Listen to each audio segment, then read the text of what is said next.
எல்லாருக்கும் கர்த்தரானவர் தம்மை தொழுது கொள்கிற யாவருக்கும் ஐஸ்வர்ய சம்பனராயிருக்கிறார்.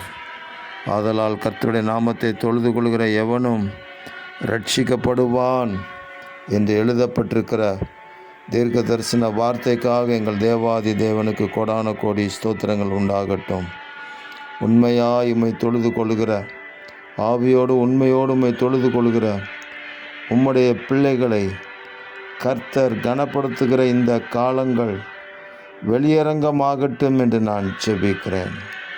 கர்த்தருடைய நாமத்தை தொழுது கொள்ளுகிற எவனும் ரட்சிக்கப்படுவான் என்று சொன்ன வார்த்தையை நாங்கள் விசுவாசிக்கிறோம்.